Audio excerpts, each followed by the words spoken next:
ស្ដីបងប្អូនទាំងគ្នាស្វាគមន៍កម្មការ Assembly Intel 86ហើយនេះយើងរៀនអំពី instruction ថ្មីទាក់ទងនឹង instruction push A ហើយនិង pop A ជាយើងបានរៀនរួចហើយទាក់ទង instruction push A instruction push គឺយើង push ម្ដងមួយ register ហើយនឹង pop គឺយើងដកចេញពី state វិញម្ដងមួយ register ដូចគ្នាឥឡូវគឺយើងរៀនទាក់ទងនឹង push A មានន័យ push all ជាង push all register ចូលទៅក្នុង stack របស់យើងហើយ pop A មានន័យថាយើងយកregister ដែលយើងបាន push មុនហ្នឹងគឺយកមកប្រើវិញដែល register ដែលវានឹងយកទៅដាក់ក្នុង stack ហ្នឹងមានដូចជា register AH BH CH និង DH ជា register 4របស់យើងហ្នឹងហើយនឹង register 4ផ្សេងទៀតមាន specific cache គឺ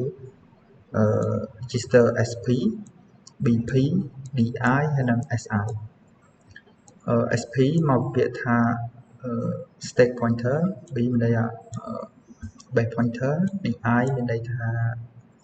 destination index SI មានន័យថា source index ចឹង instruction push A គឺវានឹង push ម្ដងទាំងអស់ទាំង register ទាំង8នេះចូលទៅក្នុង stack របស់យើងដែលវាប្រើលក្ខណៈ16 bit register ចឹងជាឧទាហរណ៍គឺខ្ញុំឧទាហរណ៍យើងដាក់ទិន្នន័យចូលក្នុង register AH BH CH DH របស់យើងហ្នឹងហើយយើង push វាចូលទៅក្នុង stack ហើយយើង override register ទាំង4ដោយលេខណាមួយផ្សេងទៀតហើយយើងសាក់ pop វាមកវិញអូខេចឹងក្នុងនេះគឺខ្ញុំមានsubstance រួចហើយគឺខ្ញុំដាក់ AH ស្មើ1 BH ស្មើ1 CH ស្មើ1និង DH ស្មើ1ហើយខ្ញុំ push A មានន័យថាចង់ push register ទាំងអស់នឹងចូលក្នុង stack របស់យើងបន្តទៀតខ្ញុំ override register ទាំងអស់ហ្នឹងខ្ញុំ override ដាក់លេខ10ហើយខ្ញុំ pop A មកវិញចុះ pop A មកវិញមានន័យថាវាគួរតែ override register ទាំងអស់ហ្នឹងដោយលេខដែលខ្ញុំបាន push ចូលមកហ្នឹងអូខេអញ្ចឹងយើងទៅមើល result ក្នុងការ execute ទាំងអស់គ្នាអញ្ចឹងឥឡូវគឺខ្ញុំដាក់1ចូលទៅក្នុង AH BH CH និង DH អូខេជា1ចូលទាំង4 register របស់យើងបន្ទាប់យើង push A ជាង push A មានន័យថាយើងដាក់ register ទាំងអស់របស់យើងហ្នឹងចូលទៅក្នុង stack អញ្ចឹងទាំងអស់មាន8 register អញ្ចឹងវានឹងដាក់ចូលក្នុង stack អញ្ចឹងយើងបាន stack របស់យើងសិនមកចាំពេលខ្ញុំ execute វានឹងចូលទិន្នន័យទាំងអស់ហ្នឹងដាក់ចូលក្នុង stack របស់យើងនេះអូខេអញ្ចឹងវានេះបានដាក់ចូលក្នុង stack របស់យើងហើយយើងទៅមើលនេះ1ដាក់ចូល stack របស់យើងអូខេចំនួន8បន្តទៀតខ្ញុំ override AX BH CH DH នៅឲ្យលេខផ្សេងមួយទៀតគឺខ្ញុំដាក់លេខ10អញ្ចឹងយើងទៅមើល register ទាំង4របស់យើងអូខេខ្ញុំដាក់លេខ10បន្តទៀតខ្ញុំធ្វើខ្ញុំ pop A ចុះ pop A មានន័យថាម៉េចគឺខ្ញុំ recover ខ្ញុំ restore នៅរាល់ register ដែលខ្ញុំ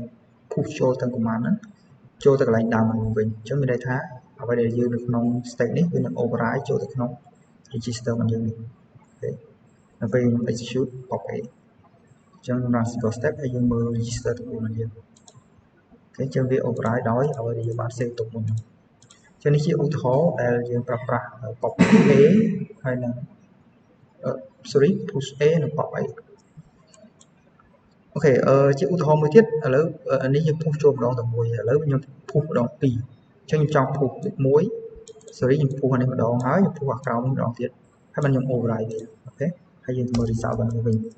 អញ្ចឹងខ្ញុំ push A មានន័យថា push អាហ្នឹងចូលទៅក្នុងstep របស់យើងហើយ override វាដោយលេខណាមួយឧទាហរណ៍ថាលេខ100ឡើងបន្តទៀត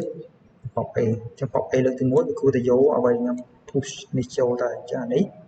push ចូលទៅអីគេគឺលេខមួយនេះអូខេចានេះចាំខ្ញុំ pop ម្ដងទៀតយកណាយកលេខដែលខ្ញុំ push នៅនេះអូខេហើយដែលយកហ្នឹងគឺដោយសារតែវាធ្វើតាម instruction អាណាចូលមុនចេញក្រោយគេអូខេ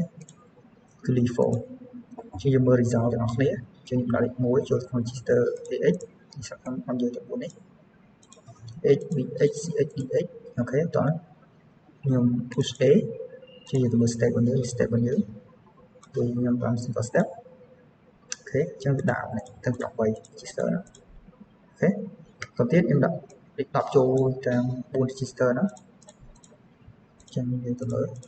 ឃើញខ្ញុំដាក់ចូលទឹកដកហ្នឹងហើយបន្តទៀតសម្រាប់ push a ជំនឿថាវានឹងយកលេខទាំងអស់នេះដាក់ចូលក្នុង step របស់យើងចឹងយើង single step ចឹងនេះលេខទាំង8របស់យើង ax ech ch dx s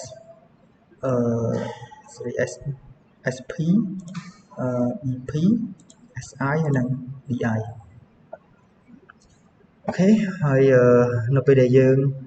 override វាយើងមើលលេខដែលយើងបាន override នៅ register ទី4ហ្នឹងខ្ញុំនឹង override អូខេ override ទី4ហើយខ្ញុំ pop a ចឹង pop a អ្វីដែលវានឹងយកទៅដាក់ចូល register របស់យើងវិញគឺជាpush ចុងក្រោយគេដែលយើងបានដាក់ចឹង push ចុងក្រោយគេគឺមួយណាគឺលើអាម្ដុំនេះចាំម្ដុំហ្នឹងមួយណាគឺលេខ10នេះអូខេចឹងអាហ្នឹងវាធ្វើតាម default ដែលយើង push pop ម្ដងមួយចឹងចឹងមានន័យថា instruction ណាដែលយើងដាក់ចូលមុនគេវាចេញក្រោយគេឬក៏យើងអាចនិយាយយ៉ាងទៀតថា instruction ណាដែលយើងដាក់ក្រោយគេចេញមុនគេអូខេដាក់មុនគេចេញក្រោយគេឬក៏ដាក់ក្រោយគេចេញមុនគេអូខេ default ចឹងពេលខ្ញុំ single step គឺលេខ10នឹងត្រូវបាន recover ចូលទៅក្នុង instruction register ទាំងអស់នេះចឹងខ្ញុំ single step ចឹង pop ដាក់លេខ10ចូលក្នុង register ទាំងប្រមាណហ្នឹងវិញអូខេចឹង pop a ម្ដងទៀតវាយកអា step ចុងក្រោយហ្នឹងវាដកម្ដង8ចូលទៅ register របស់យើងចឹង single step អូខេលេខ1អូខេចឹងនេះគឺជាការប្រើប្រាស់ instruction push a និង pop a ហើយវាប្រើសម្រាប់តែ register 16 bit ទេចុះបើសិនជា register 32 bit យើងប្រើអីវាវិញគឺយើងប្រើpush ad មានពាក្យ d មួយទៀតហើយពេល pop ដូចគ្នាយើងប្រើ pop ad ដោយសារតែ emulator របស់យើងនេះ support តែ16 bit ទេចុះវាអត់ស្គាល់ instruction ណាដែលមានទំហំ32 bit ទេអូខេអញ្ចឹងអរគុណច្រើនសម្រាប់ការទស្សនាយើងនឹងជួបគ្នានៅវីដេអូមេរៀនក្រោយទៀត